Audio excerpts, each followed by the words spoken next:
It's not about my 49ers. It's about the Texans, the Colts, the Titans, and the division winner, the Jags. And it has been a while since I've been with the fellas, so let me go ahead and bring them in. Fellas, so damn good to see you. I'm going to go around the table real quick and just check in, see how y'all are doing. Mike, how you doing, brother? It is just great to be back, guys. Lovely seeing all of you in the panels. It feels like it's been forever. We're getting close to kickoff time. So if we get through this off season, we're money. Mike, enough is enough. I'm getting the graphic swapped out. As soon as this show's over, I'm getting your face put on the graphic. Am I finally getting the graphic? Listen, this is not a me decision that you're not on there. It's just at this point, enough is enough. Like, I've hosted enough of these, and it is clear your face needs to be on the graphic. So I will work on that as soon as this show's over.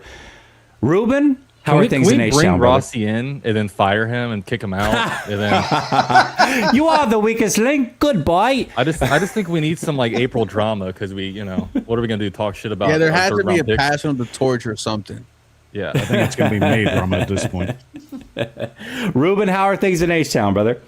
Man, it's feeling good in H-Town. After this offseason, the conversations have really shifted in the AFC South. I can't wait to talk about that, but I'm feeling good, man. All's good within the age. Your boy got engaged, so excited. Oh, yeah. Whoa, Excited. all right. Okay. We're going to talk about that, all right.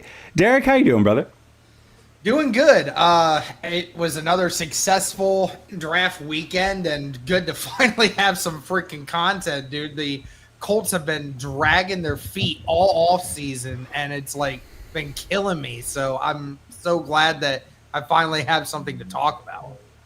Yeah, I mean, you can only make so many videos on the different ways to go 9 and 8 every year, right? Pretty like much. it's Yep. So that's all you can do there. There's only so many hate Ballard videos I can make. That's about it. Dalton, looking good as always, brother. How you been? hey, this is all I saw this weekend, guys. I just saw. Oh, jeez. Can we get proper fitting hats to fit these players? Like, why can they never get their hats to go on? Like It's because it's a they don't fitted. have That's that why. button So it's thing gonna in the have to back, be a so their hair snapback. don't fit in that. Yeah, it's We'll gonna have get to be them a some snapback if snapbacks. they Then. want that. This is like painful seeing them try to put these damn hats on. Like I know they got their the dreads in their hair and everything, but come on, man, there has to be a proper fitting fit where they're not scrambling with their hat for 10 seconds.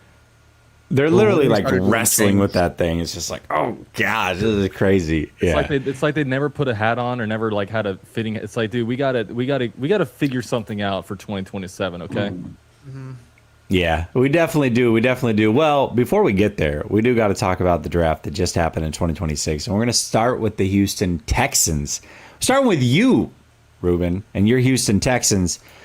Talk to me just in generalities about the draft overall. What are the thoughts and feelings of Houston Texans fans as the draft has come to an end? How are you feeling overall about how things went this past weekend?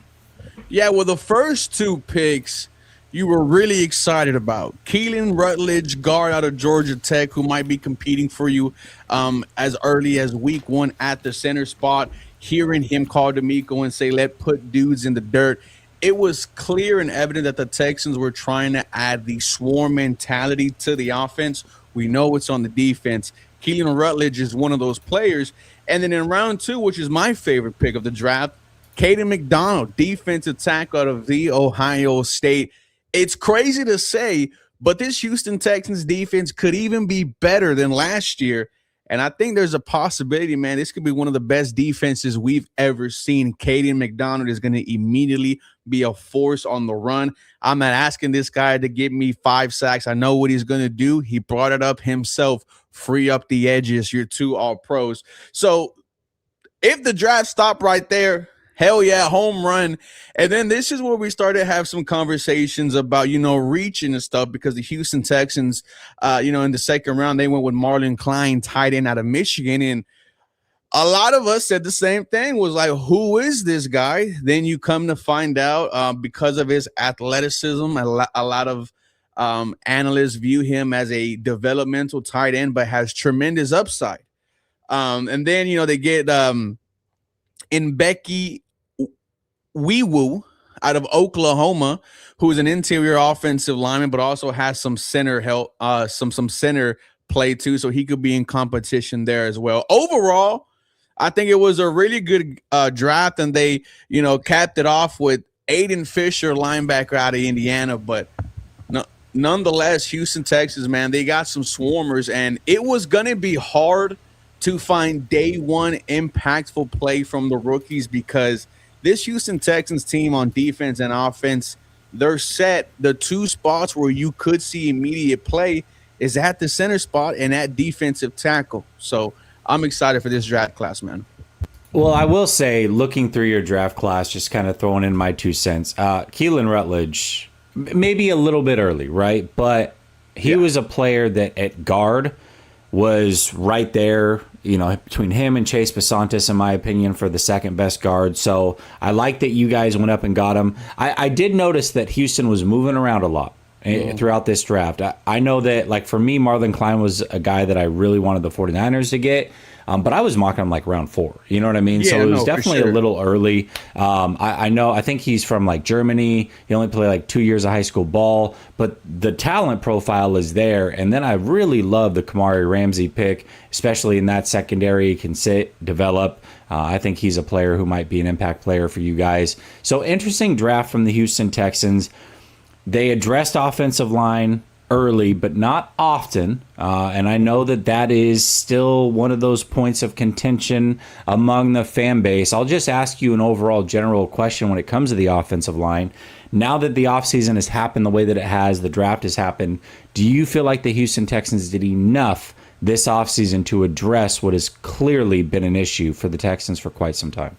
Oh, absolutely. The needs that you had heading into the offseason, well, you addressed them by free agency. On paper, the Houston Texans starting offensive line was done at the end of free agency, with Ariante Ersui at left tackle, guard Wyatt Teller at left guard, Jake Andrews at center, Ed Ingram, who you brought in on a 3-year deal, at right guard, and then you signed Braden Smith.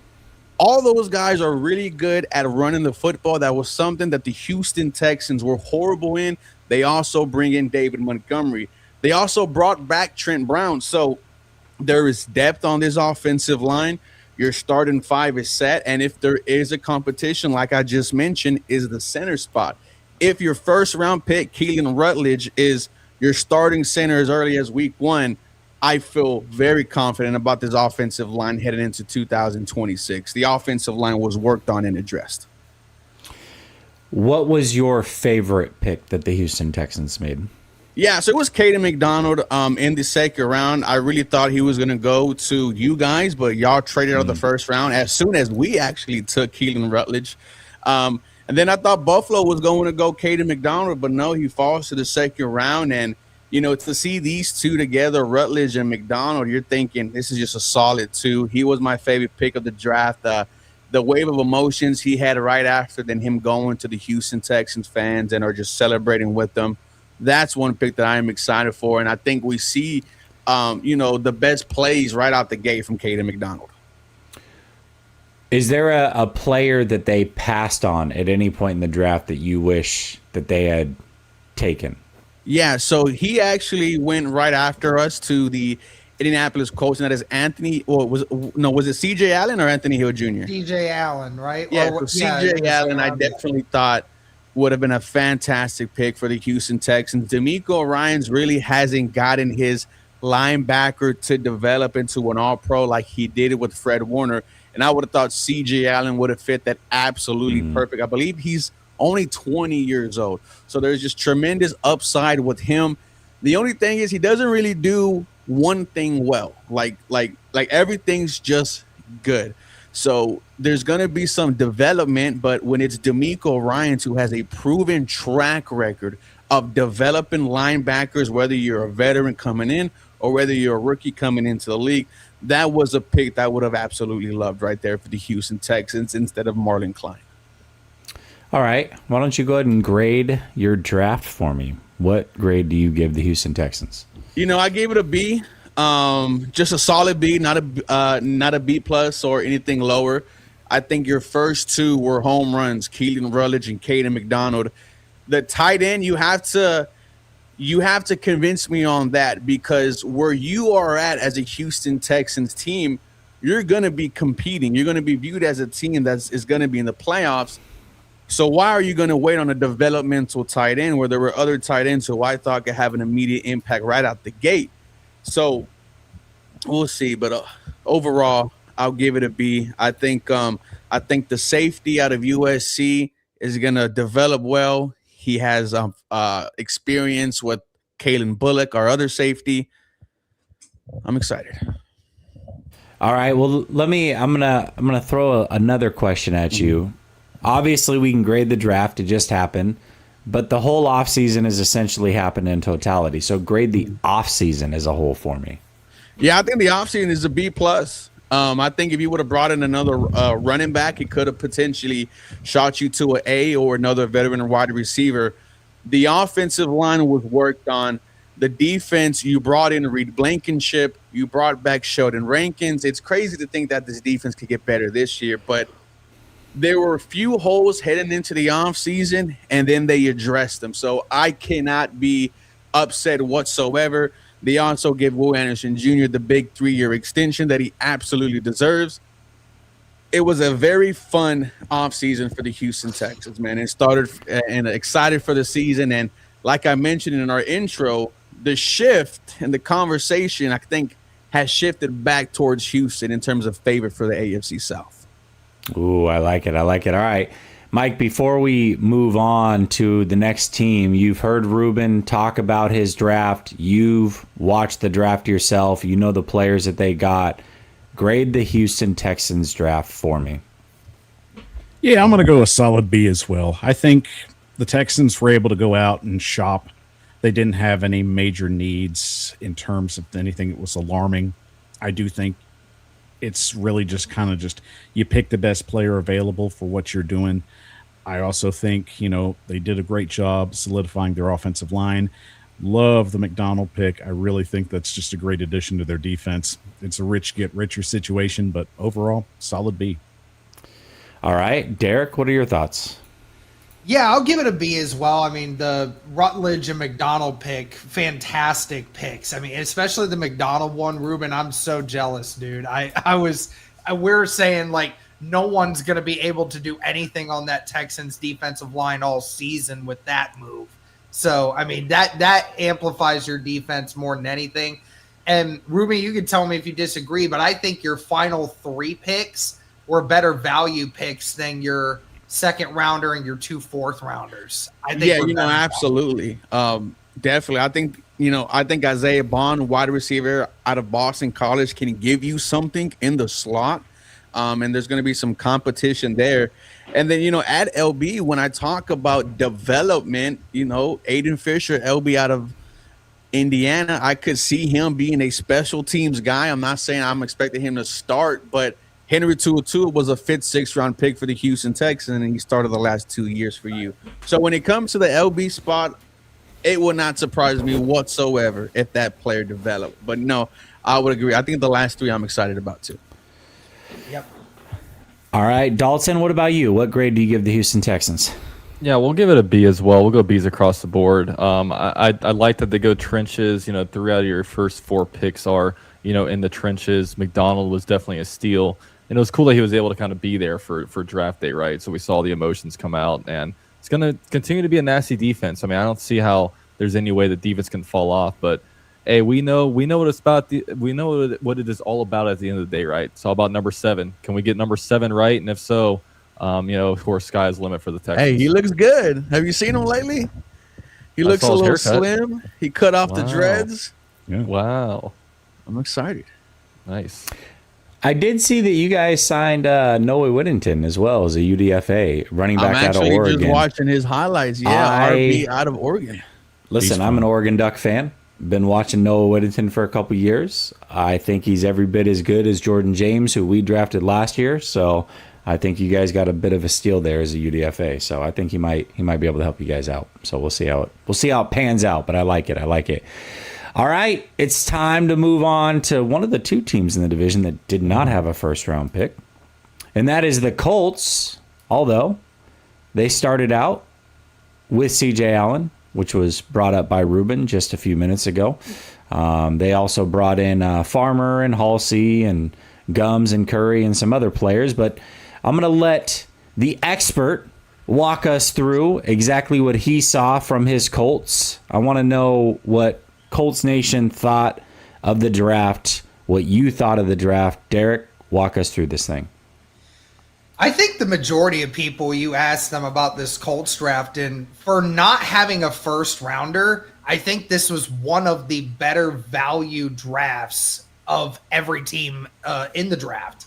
I mean, for not having a first rounder, you're able to fill a bunch of different needs. You double dipped at linebacker, so you have that depth there, plus a guy in C.J. Allen that's going to be a green dot guy. He's going to be your new leader in the middle of that defense. You brought in a new player in Halsey, who is, again, another insane value pick. A lot of people said he was the fourth safety on the board, likely a second rounder. So moving into the third to get him is a phenomenal boost to this defense. He could potentially start right away next to Cam Bynum next year.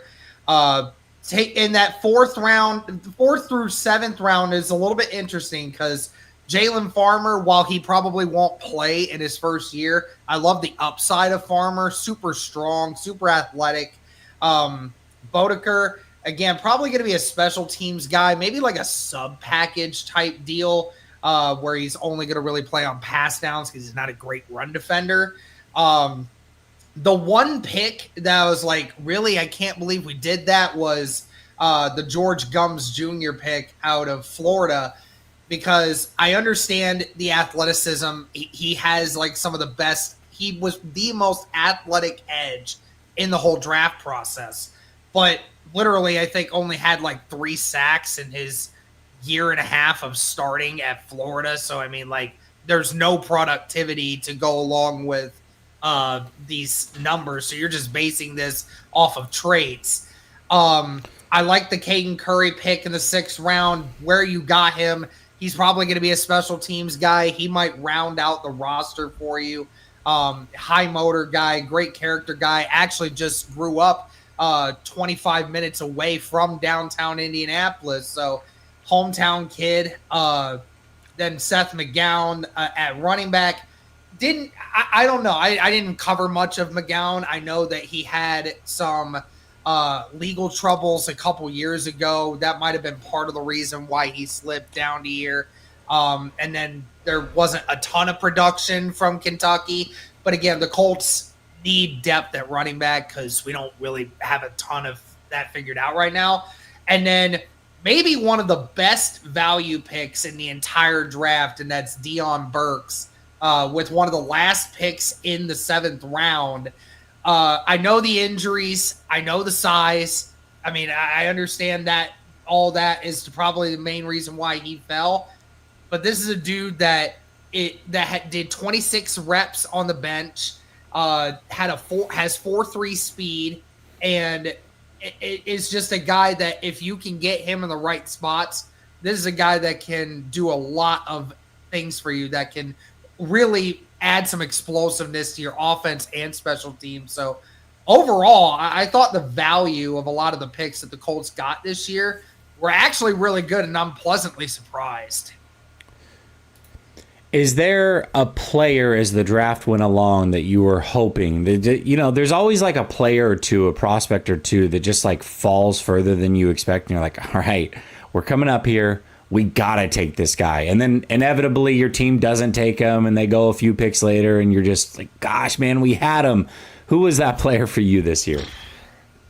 Man, there was somebody in the 4th or so round that I can't remember who it was at this point, but I will say this. There was one player that got taken right before our CJ Allen pick that I was insanely pissed that didn't make it to 47, and that was Jacob Rodriguez. The Miami Dolphins taking Jacob Rodriguez. I was so pissed Dude, I was so mad at the fact that he didn't fall 4 more picks. And I think at that point, the Colts probably traded back a little bit because they thought they could still get CJ Allen and then ended up getting that extra 4th rounder as well. So, yeah, I was very upset at the fact that we didn't get Rodriguez, but I am still very happy with the Allen pick, though. So I know that you seem to be pretty optimistic overall. Is that Colts fans also, or is there some that are like, man, we just really flubbed this thing up? Like, is everybody kind of on board that for not having a first round pick, not picking really? I think it was till pick 21, if I'm not mistaken, in round 2. That's pretty late to start your draft. Like, you guys feel pretty good about it overall. I mean, and also let's not forget that Sauce Gardner was essentially your first round pick, right? So I mean, that's kind of how you got to look at it. Ruben, don't even. Anyways, I think most of Colts Nation still feels the same, and the fact that we really don't like Chris Ballard still, and we still don't want him, being here, and that, this team is in the position that it's in because of the GM. But I mean, I have to give props in the fact that, this was a good draft, at least from what I could see being at less than a week since it happened. But I like all of the picks here. And I think a lot of them are great value. You got at least 2 starters from this draft, and you're going to get at least 2 or 3 guys that are going to play essential roles in special teams. And then there's at least 1 guy here that's going to make the back end of this roster. So, I mean, as far as, looking at previous drafts and how bad it turned out for Ballard on a couple of them, I think this was I still have to give him his due diligence and say that this was not too bad, actually. All right, give me the overall grade. I'll give it a B+. I can't give it an A, obviously, because you didn't have a first round pick, and even if it was Sauce Gardner, but you didn't get a quarterback or anything for a first rounder. But overall, I think that just those first 2 picks, 2 guys that shouldn't have been able to be available at where we were at, but still able to get them. That Dion Burks pick at the very end, insanely high value. And, again, some depth at some key positions that the Indianapolis Colts will need. So I give it a B+. All right. Dalton, I'll start with you on this one. What grade would you give to the Indianapolis Colts? Yeah, it's one of those drafts. It's not like a sexy draft, right? I mean, you're not going these star fun positions, no wide receivers or running backs or anything like that early. But, you're getting some guys that'll help kind of fill out some of the Colts' needs here. So, linebacker, safety, guard, linebacker. I mean, that's not going to make, most of the, non-Colts fans excited. But, I think you did a solid job here. We'll see if it's Ballard's last draft or what. It's a very volatile year for the Colts this year for sure. So I'll go ahead and go with a B-. All right. Ruben, what about you? Yeah, I was gonna go B- too. I really do like the first 2 picks, and of course, Dion Burks to wrap it up. If CJ Allen works out, this is a home run. Like it really does. He is that type of player. If it doesn't, it's a second rounder. This is someone who fell, so the value is perfect. But if it works out, dude's gonna be an absolute beast. And don't be shocked if Jalen Former, if he gets some, reps at the interior. He was someone that we were looking at also. So I'll give it a B-. All right. And Michael, what about you? Yeah, I mean, we go back to the GM situation, and it's just we knew Ballard had to come and just really go in and start swinging, especially this year, knowing that he's got his job on the line. Especially, you can say the same with Shane Steichen. But, when you work with what you have and you look at what the Colts put together, it's pretty solid. C.J. Allen wasn't a superstar at Georgia, but he's a guy that came in and caused problems. So you're getting a good piece there. I like everything else that they added, so I'll go a B with this. One question I didn't ask Ruben, and I will go ahead and ask you, Derek. Overall, from where the Colts were at the end of last season to where they're at now, did they improve themselves on paper this offseason? In certain positions, yes. I think that as far as the linebacker position, you did a great job of that. Getting competition in places like safety and the along the defensive line for depth, absolutely you did. But the one position that is still weak that we said needed to be filled this year that for the most part hasn't was edge. And obviously the falling out of Trey Hendrickson, I know that the Indianapolis Colts were in on it. They were the front runner until the Ravens stepped in and did something. It sucks because that would have been, if everything else, if you would have had Trey Hendrickson, this would be an A off season. But the problem is you didn't address that edge position, and it's going to hurt the Colts team going forward. So I mean, it was an okay off season, all things considered, but it wasn't. It sucks because we didn't improve on the edge.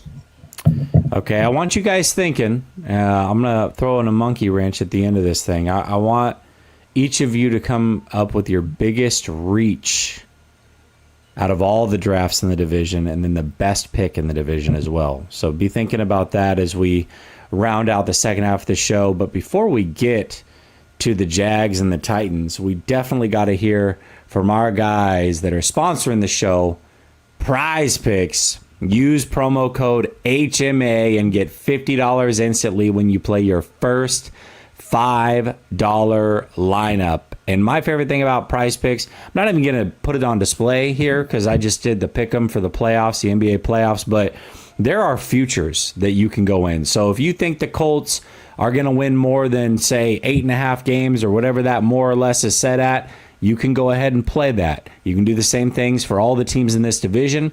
You can do futures on stats as well. I know I had a lot of fun during the NFL draft. I picked Reuben Bain to go outside the top 10. That was a nice little winner for me. So, yeah, if you want to play along, PrizePicks is easy or as complicated as you want to make it, but they got every option available to you. Just make 2 picks. More or less, it's that simple. What we've done tonight, or what I've done tonight, is gone in on the NBA playoffs. I've got Jaylen Brown with more than 19.5 points. I got Paul George with more than 15 points. I got Tyrese Maxey with more than 17.5 points, and CJ McCollum with more than 14.5 points. If I hit on that, it's 4.5 times what I put down. I happen to put $10 for this one, so I've got a chance to win 45. So you can tail us, you can fade us, but either way, use promo code HMA and sign up for PrizePicks to get your $50 when you play your first $5 lineup. Link is pinned to the top of the description. All right, fellas, it's time. Division winners were the Jacksonville Jaguars, another team that did not have a first-round pick. And as late as the Colts picked, the Jags were even later, a few spots later. So, listen, they traded their first-round pick last year, was able to go get to Hunter. But listen, it's a lot of things have happened. The Jaguars offseason has been all over the place, and I got to be honest with you. And I know the chat's going to be like, he always hates on the Jags. I don't understand it. The draft started. Those first 2 picks, I was like, boy, this might be the only team picking as bad as the 49ers right now. But then Emmanuel Pregnon gets picked, and you totally redeemed yourself with that one. I felt really good about it for the Jacksonville Jaguars. So, Dalton, I don't want to steal your thunder, but I do want to hear from you. Even though you guys didn't have a first-round pick, you guys had a ton of picks made all over the place. Talk to me about what you saw from your Jacksonville Jaguars on draft weekend. Yeah, this will be the ultimate wait-and-see draft if I've ever seen one. And, I mean, first of all, you like to give benefit of the doubt to the Jaguars organization. You know, it's the second year of this regime. They took this team from 4-13 to 13-4 in 1 year. You know, overtook the AFC South. You know, made Trevor Lawrence an MVP finalist. Liam Cohen looks to be him.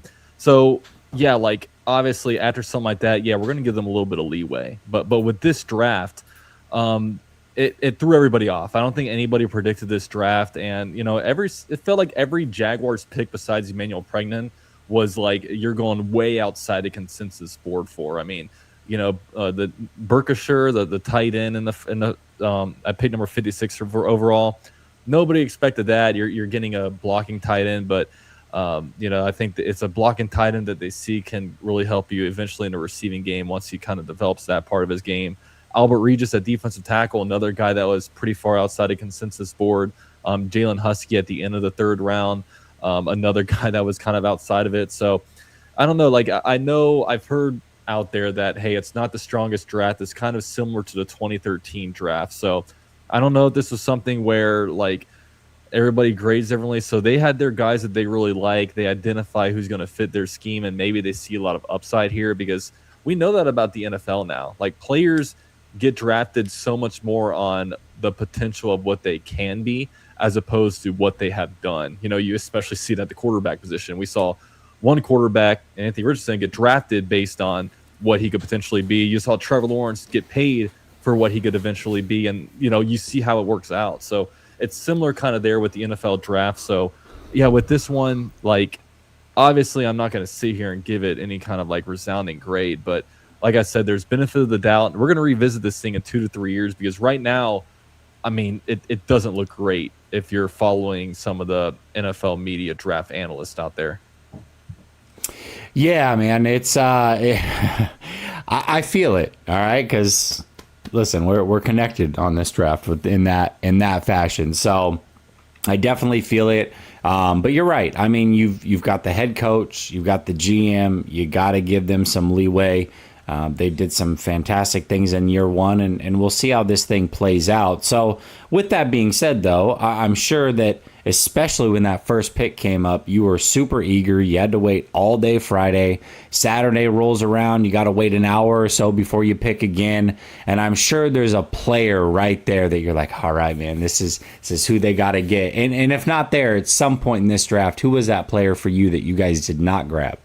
Yeah, so I think going into this draft, the most interesting position for me when it comes to like, I wonder how the coaching staff feels about this position, and that's the linebacker position. Off-ball linebacker, it's not really valued that high around the league, and especially like the Rams don't value it that much, and that's where the James Gladstone and Liam Cohen, they come from kind of the Rams tree. So I was wondering, with losing Devin Lloyd to the Panthers, Lewikin's in his 30s now, and even Ventrell Miller, who's slated to start at weak side linebacker, he's a player that he's going into a contract year all of a sudden. So, if he could either be bad at the position and then the Jaguars will have a huge need there, or he could be good and maybe the Jaguars need to pay him again. Maybe they don't want to pay him. So, it was something where I was like, how much do they perceive this as a need? So when the 56 overall comes up, you still got Anthony Hill Jr. available on the board. So it's like, maybe that's the pick. They don't make the pick and they don't wind up drafting a linebacker until like the 7th round. They take a guy that has like, some insane combine 40-yard dash times and bench press reps. So that would probably be the one where it's like, yeah, he was there, and obviously people have high grades on him, but instead they go with the tight end, and hopefully that can help elevate the Jaguars offense, because I think that's why they probably draft them there. Who was the biggest reach in your opinion in the Jags draft? It was definitely Nate Borkacher. I mean, that's the thing, like, because I don't know, because sometimes these guys, NFL media and NFL and NFL GM see way differently. It brings me back to, I think it was 2019, in the 3rd round, the Jaguars drafted Quincy Williams out of Murray State. And Quincy Williams, it stumped the bus. The people on NFL Network had no tape of him, had no highlight of him. None of them knew who they was. And then later on, we even saw John Lynch kind of mention, like, hey, like, Quincy Williams, we had a really high grade on him, but he went, before we kind of drafted him. So how did that play out? The Jaguars wind up cutting him with Urban Meyer, and he goes to the Jets and becomes an all-pro player. So that's the thing. Sometimes these guys don't see eye to eye, and while the NFL media, like analysts, they weren't going to draft them until rounds 4, 5, maybe even 6. It could be something where teams had higher grades on them, because after the Jaguars picked him, a run on tight ends went on. So we'll never know. I mean, I'd be fascinated to see if the Jaguars didn't pick him, like how late or early he would have gone. But yeah, if you're looking on paper, that was the biggest reach. Okay, all right. What was your favorite pick they made? My favorite pick, it would probably, I think the obvious is Emmanuel Pregnan because, he was falling the Jaguars. That's really the only player the Jaguars got that was a perceived steal. So, I mean, anytime you can get a offensive lineman that could very well start on day one all the way at the end of the third round, I think that's something that you're going to like. But I'll go outside the box here. In a sixth round, I picked number 191 overall. The Jaguars drafted Josh Cameron, a wide receiver out of Baylor. I like this one. He's a guy that's built like a running back. He's extremely strong, strong hands, and he can really battle for the ball. He'll be kind of your Tim Patrick replacement, the wide receiver 6 that goes in when you need to block or you need to get some dirty work done. And maybe they can throw him in there and he can even start getting some receptions. So I just really like the upside there. He may not be a burner. Got to improve the route running a little bit, but if he can get the route running up, because I don't know how much he can really improve his speed. I think that could potentially be a really high upside player. Robert brings up a great point here. He's like, listen, Kittle only had 48 catches in college, and this is true. And maybe that could be Borgature, not high production in college, but is a receiver anyways, but really can be that all-around player. I got to be honest. I mean, that's why I really liked Marlon Klein. I just thought the athletic profile was there. And maybe that's why the Texans drafted Klein, and maybe that's why the Jags drafted Borgature. They see something in the athletic profile that really fits a need. And to your point, it's all about projecting at the next level. It's not necessarily, if it was production and that's why you got drafted always, then Heisman Trophy quarterbacks in the 90s and early 2000s would always produce, and they never did. So, it's not always a production thing. There's an athletic profile and certain things that players do that flash. So look at Diego Pavia, like literally the first guy since 2000 to be a Heisman finalist and then go undrafted. Yeah, it very rarely happens, but Great point. There's more to it than just the numbers. Yep. Yeah, but you must be this tall to ride the NFL. And also not say, F the team that, had the Heisman winner and also won the national championship also, it's not a great look for some people. Yeah, it's Look, not. We get it. You love Indiana, okay? Right? Okay. I'm an Ohio State saying. guy. No, There is some hate Indiana. behind that. There is some hate behind that. He likes Indiana. All right, let's talk about it, Dalton. Give me your overall grade on the Jags draft. Yeah, we're gonna go with a big C- with a little sprinkle of we'll see in a few years, because either our GM is a complete genius and just was able to snag some guys that really help fit our scheme, or he way overdrafted these guys and should probably maybe put the ego aside and I don't know. Like, we don't know enough about Gladstone yet to really be like, okay, we're good. So yeah, we'll see with time for sure, but I'll give it a C- for now. Well, listen, I have to go direct to Ruben next, because these are the two teams that you think, on paper at least, are going to be competing for the division. And the Texans, probably in Ruben's mind, have certainly closed the gap this offseason. So talk to me. What did you think of their draft? I agree with Dalton. I am in the C's as well. However, I had it as a C+. I think Emmanuel Pregnan really does save this draft. The only thing that's wrong with Emmanuel Pregnan is he's 25 years old. That's the only thing that's wrong with him.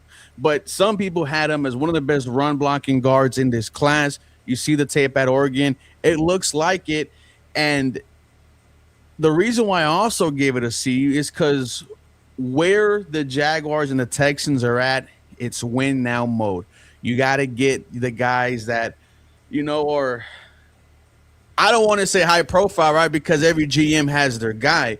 But when it comes to, the sense of urgency, it felt like one team had it, one team didn't. But I wanted to ask, Dalton about this draft, because I don't believe your GM or head coach were at the combine. Was that like a topic of conversation, like what you guys during the draft process, as you started to see some of your favorite guys not get picked, or immediately the first two picks, everyone starts doubting and complaining? No, it didn't have anything to do with that. I mean, and they're taking that same approach that the Los Angeles Rams do when it comes to doing that. So they just simply, the reason why they do it is that, they want to rely on the tape. They don't want to have a 20-minute interview all of a sudden sway how they feel about a guy because maybe a guy blew them away in the interview. Like, they want to judge purely based off of what they see on tape, essentially. All right, fair enough. Derek, how would you grade that draft? Yeah, I'm gonna go with a C as well. Obviously, not a lot of high power guys early in this draft, or really at all for that matter. Like Dalton said, it's really gonna be one of those things. You're gonna have to wait a couple years to see how this group goes. As far as the tight end debate, look, obviously last year's tight end group was an insane group. We knew it was going to be that way before they even set foot on the football field.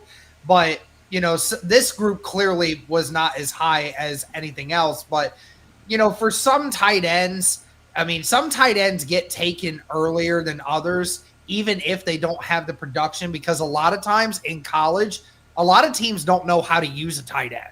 And in fairness to Ruben's tight end that he took from Michigan, who was throwing him the football?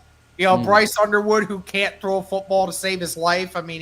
He even in the spring game, he literally couldn't complete a pass to save his life either. So, obviously certain tight ends, it's not always their fault. It's a lot of times based on the offensive system and who's throwing you the football, all these different things. So obviously the Jags, they needed tight ends. They obviously saw something in here. And Emmanuel Pregnant as well is a great value pick. Some guys here that might play special teams. I like the Josh Cameron pick. I think he could be something. Just right now, it's just a lot of potential right now. So C. Watch out for the tight end from UH. He's a dog. Had an opportunity to speak with him at the combine. Yeah, wow. He snags it, man.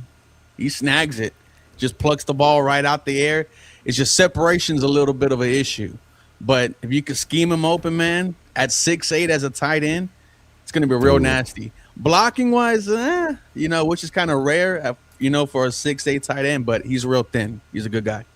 When the Jaguars come to Houston, are you going to be there with a sign, "Welcome back home, Koziel"? I might because I love me some Cougs, man. Right. But no, that was a good pick. That was someone that I wanted the Texans to get, and at the 5th round, that's not really considered a reach, because that's where he was projected to go to. Don't you hate that? That's one thing I hate about the draft is there's guys I really like this guy. I would love for the Jags to get him, and then he gets picked by the Titans or something. That's how I felt about CJ Allen. Yeah. Oh, when they got CJ Allen, I was pissed. I was like, Caden McDonald and CJ Allen would just transcend this Houston. I could imagine CJ Allen with D'Amico Ryans. That would have been the perfect pick for you guys. Because I was like, who the hell is Marlon Klein? He sounds like an insurance agent, right? And then you find out he had less than 200 yards at Michigan, and he spent 2 years behind Colston Loveland, and you're like, all right, you could have had a generational type linebacker there, but I digress. All right, Mike, I didn't get to you. What grade do you give the Jags draft? Dalton, I got nothing but love for you, man. But this draft was uglier than Diana Rossini's playlist.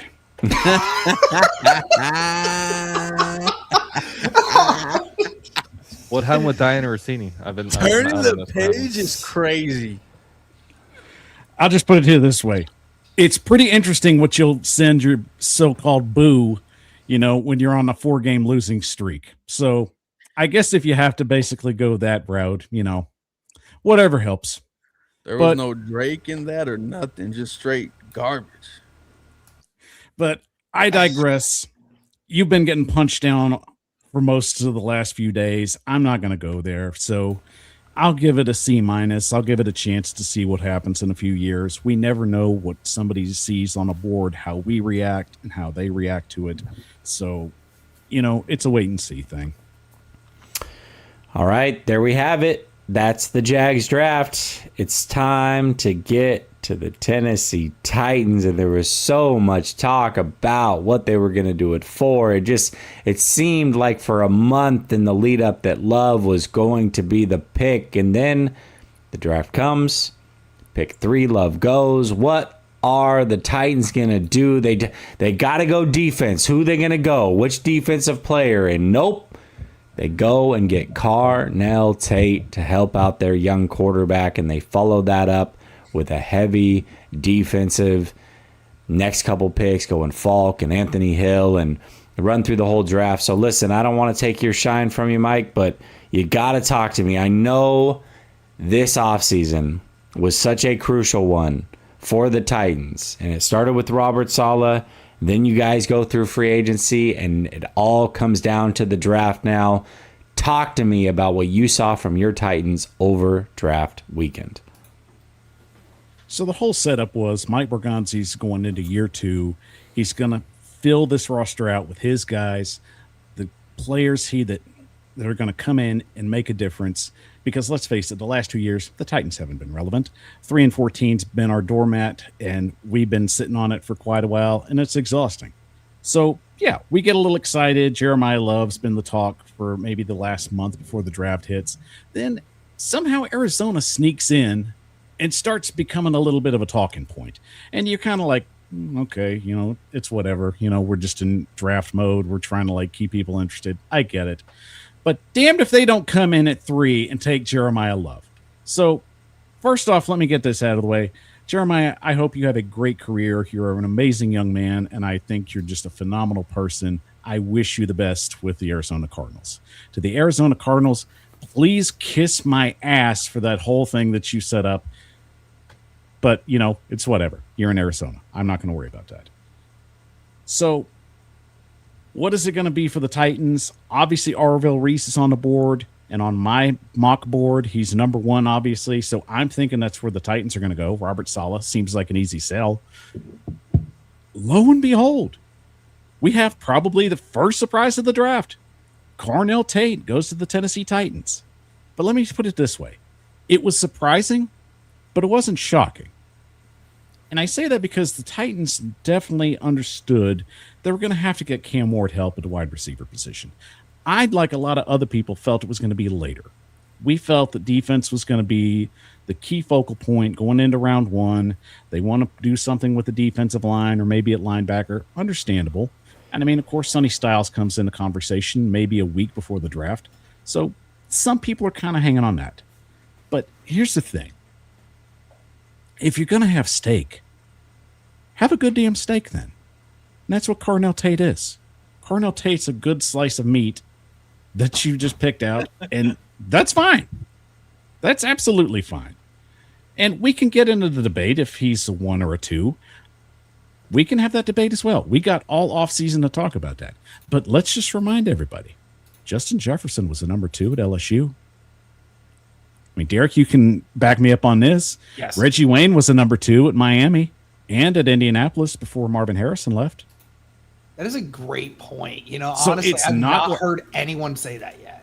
It's not like it's impossible for a guy to elevate themselves to the top wide receiver spot. Carnell Tate's just been, it's like complaining, damn it, you parked the Lamborghini next to the Ferrari. Okay, it's still a Ferrari. So I'm happy with Carnell Tate. I love the fact that this is probably the best wide receiver that we've had in quite a while to have a little hype about. And I definitely think Cam Ward's got himself a brand new shiny toy, and it elevates everybody else in the wide receiver room. Alec Iamander's going to have opportunities to get more catches without being double covered. Same with Chimmer DK. Same with Gunnar Helm coming into this situation. It's about finding somebody that can set the tone and help elevate everybody else's game. Now, is he going to be a superstar day 1? No, he's going to have his growing pains, and that's fine. I expect him to. But I love the fact that Borgonzi and Saleh and, of course, Coach Dable sat down and understood the assignment. Make Cam Ward feel comfortable in year 2. And that is what you needed to do, and they aced that, in my opinion. I absolutely loved it. It's funny because Robert Saleh, obviously coming from 49ers, was a topic of conversation briefly in one of my shows before the draft. And that's exactly what I said was if he is going to stick around as a head coach, This is probably his last opportunity. You know, guys don't get 3 chances usually. And if that's going to be the case, he's tied to Cam Ward. And he knows that the quarterback position is a big reason why he failed with the New York Jets. So now he's got Cam Ward. If he can coach the defense up, which should be the expectation, he's got to make him comfortable. That first pick has to be an offensive player. At that point, I thought it would be Love. Obviously, Love goes, and they go Carnell Tate. I think it was a smart move by Robert Saleh and company over there with the Titans. Talk to me, though, as the draft goes along. I'll ask you the same question as I asked the others. Was there a point in the draft where you wish they had gone elsewhere with a player?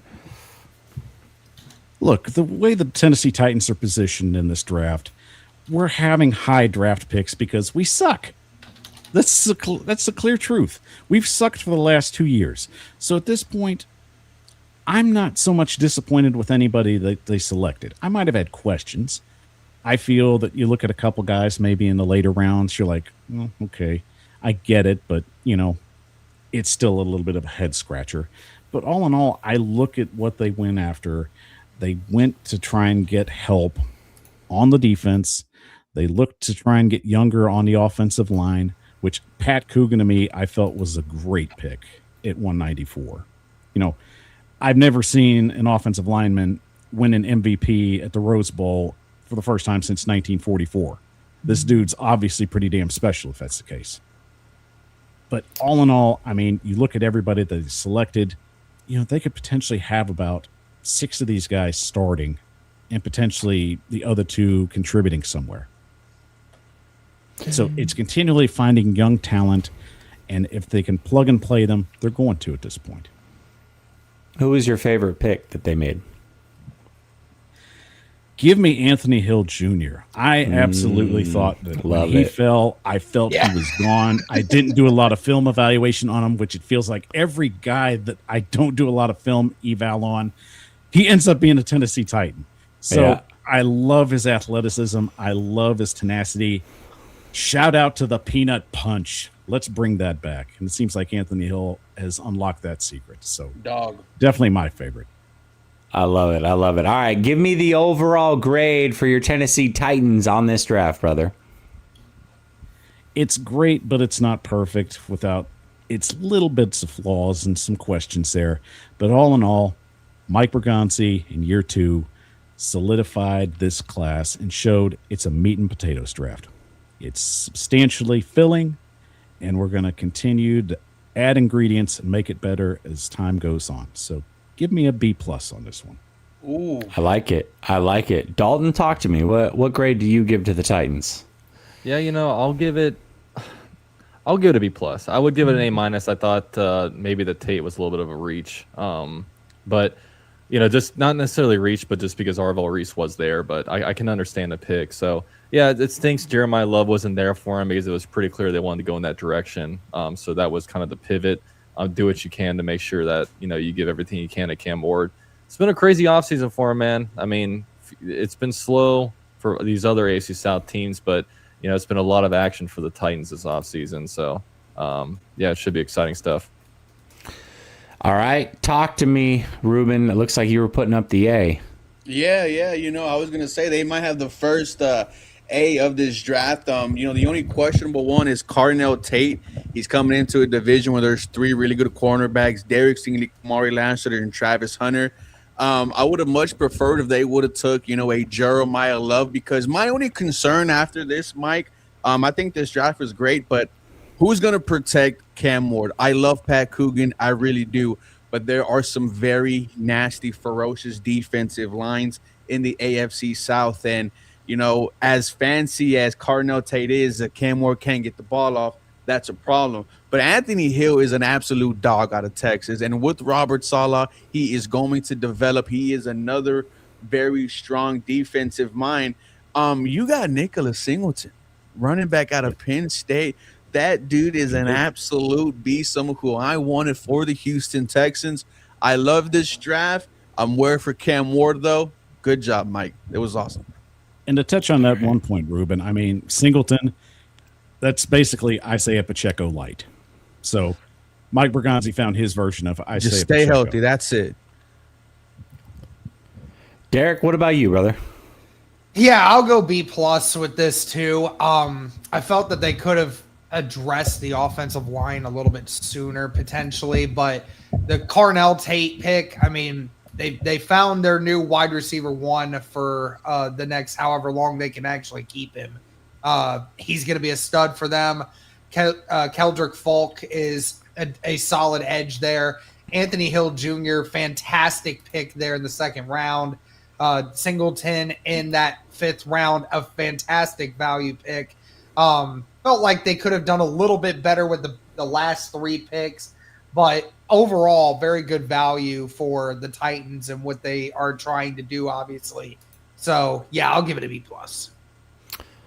All right. I like it. Titans coming through, baby. Love it. Absolutely love to see it. Cannot wait for this upcoming season. The AFC South's about to be a lot of fun. All right. Let me get to these super chats, and then I'll ask you guys the final question on the way out. Who was the biggest reach in the draft for the whole division, and who was the best value or best pick overall, your favorite pick, regardless of team? Jag South says, glad to be back, boys. Jag's about to run it back. Yes, sir. It'll be when fun. When do you guys man. start going to Orlando? Is it this upcoming season? 2027. Okay. All right. Next season. The Orlando Jags. I like it. DJ Boom. Texans will have the best defense in decades. Offense is now being built correctly. Stroud will have the best season yet. Shout out to Ruben. Well, I will say this. I'm a big CJ Stroud fan, but it's crap or get off the pot, brother. Like it's now or never. It is now or never. So Tekken is my world says, do you guys think that Gladstone deserves all criticism? I mean, I think you can come at him a little bit, but like I said, man, we just went 13-4 last year, in it's year 2 now. So I'm down to let this thing ride out because we've had some pretty bad GMs. But, at this point, we just see how it plays out. Okay.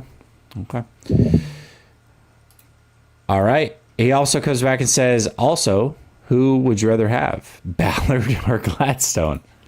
I don't know. Let's let Derek. We're definitely Gladstone. Anyone other than Chris Ballard. Yeah, I mean, I could have Ruben as my GM at sabotaging this team, and I would still want him over Chris Ballard. Like, all you had to know is that James Gladstone in 1 year has more AFC South championships than Ballard in 10. Yeah, not good. X16 says Texans 2027 Super Bowl champs. Titans L's are incoming. They got the defense to do it. Like that's what's crazy. If CJ Stroud locks in, this team can go very far. They have a second place schedule. Shout out to the Jaguars for winning the AFC South. There is just lock in number 7, and this team can go far. Yeah, y'all know the Super Bowl isn't the wild card round, right? It's a little further than that. Hey, brother. One of us made it past round 1, and one didn't last year. But Blake Bortles has gone farther than your whole organization. Look, that's fair. That's fair. He was one throw away to winning that bitch too, huh? But bro, he could have won it, to be honest. Oh my god, I remember I was like, man, I never prayed on the team's downfall so hard like that day when that bitch was spinning in the air. I was like, God, if you're true, just strike that thing down. But no, it's gonna be fun. CJ Stroud just has to lock it. All right, one of our biggest supporters over here, Eric. Appreciate you, Eric. Member for 18 months. He says, how about a grade for the 49ers draft, host? Oh, gosh. Dude, I have the NFC West Roundtable tonight. You're already opening the wounds before it gets started. I'll keep it short and sweet. By that reporter. Oh, Grant, that's my boy, too. I love Grant. Yeah. It was a great question. But, the 49ers reached. The first 3 picks I thought were awful. Deshaun Stribbling was a complete reach. Romello Height was not a reach, but I just don't like the prospect. He's 25 years old. He's undersized, short arms, 2 shoulder surgeries. Probably needs to put on 20 pounds. I don't know how you do that at the age of 25, though. And only had 1 year of production in 6 years in college. That's crazy. And then Kalen Black was an awful reach. Other running backs were better. And to take him in round 3 when you continually draft running back in round 3 year after year and you just throw them by the wayside and they never even play, it's just another one of those guys. I do like that they traded back early. I liked some of the picks they made late, like Ephesians Prysock and Jalen Duggar, but it just wasn't enough to save the draft. So I gave him a C-. Eric Foreman says Gladstone should have traded up again next year. If this is how little he respects the draft process, Travis Hunter looks better when you realize we're going to reach every round otherwise. Ooh, he is not happy. Eric's not too hyped, man. Eric's not too hyped. He's not happy, man. He's not happy. Yeah. So we should have let him on, but it's okay. Yeah, he was going to bring the heat. He was definitely going to bring the heat. I just, I want to keep it intimate. It's the only show we've done in a long time, so I just want to get the host going here. I appreciate you guys who support and call in and what have you. We'll get to you next time. I do promise. So save that heat for the next one for sure. All right, before we get out of here, I'm going to go around the table here, and I want you to give me your biggest reach in the division and the best pick in the division. It does not have to be your team. You don't have to be a homer here. So you've had all show to think about this. Dalton, I'm going to start with you. What do you think? Biggest reach, best pick in the division? Yeah, I mean, I think the biggest reach is Nate Borkature, right, for the Jaguars. But since that's my team, I'll go somewhere else. Like I'm gonna still talk about the Carnell Tate one because, I think you're in a situation where it's hard because you want to get the best receiver on your board for your boy Cam Ward. But at the same time, you had maybe the best player in the draft kind of fall to you. And I don't know if maybe they were expecting Love to be there. Then all of a sudden they kind of freaked out and went that way. But I would just be careful passing up, talent like that. So I would probably say that. And you say the best value. Yeah, I mean, I'd probably stick with there, man. I'd probably say Anthony Hill Jr. probably the best value. He was a guy that's pretty highly rated. And I know a few of us saw our teams pass on him. So I would say that. Okay. All right. Interesting. I like it. All right. Derek, talk to me, man. What was the biggest reach in the division and best value pick or your favorite pick? You can go either way with that one. Yeah, one of the bigger reaches definitely is Nate Borkature. I just think, again, the tight end class in general, not too high on it. Probably could have afforded to get him a little bit later in that regard. But to take him there just seemed a little bit crazy. And then honestly, I mean, there's a couple of picks that I think are best value. It's between Caden McDonald and then my guy CJ Allen, and I'll probably go with CJ Allen there at pick number 53. I mean, again, most people thought this guy was going to be a potential late first, early second. So to get him in the almost late second round is very good value for me. All right. Mike, what about you? Give me the biggest reach and either the best value or just your favorite pick in the division. I think I'll stick with my favorite right now. And Caden McDonald, I think, was a great ad for the Houston Texans. That just really solidifies that defensive line. And I think that's just going to make them real nasty for 2026. And as for my reach, I think I'm going to stick with my end, and I'll just go with – I'm thinking of two guys right now, and I'm really pushing – which one did I not like more? Give me Jackie Marshall. I felt like I get it. He's definitely going to be a solid guy. He's a lean defensive lineman, but we got 20 of these damn guys on the roster, man. I mean, we're collecting them like Pokemon cards. Fair enough. All right, Ruben, what about you? Biggest reach in the draft in the division and either best value or just your favorite pick overall? So if it's not the Jaguars tight end, it's ours. I think both of our tight ends were just crazy reaches. Both of us said who.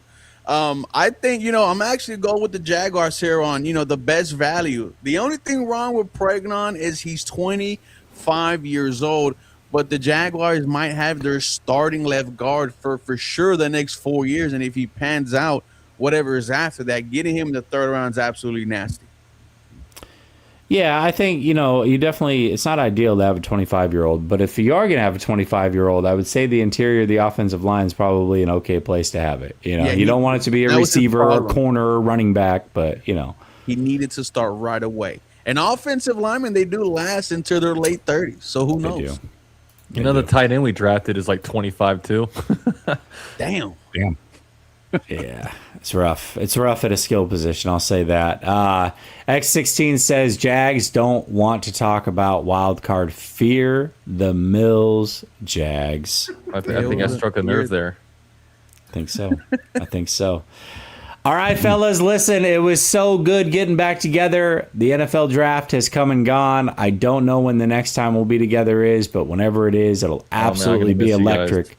So what I will say is, those of you that love the AFC South Roundtable, make sure you subscribe.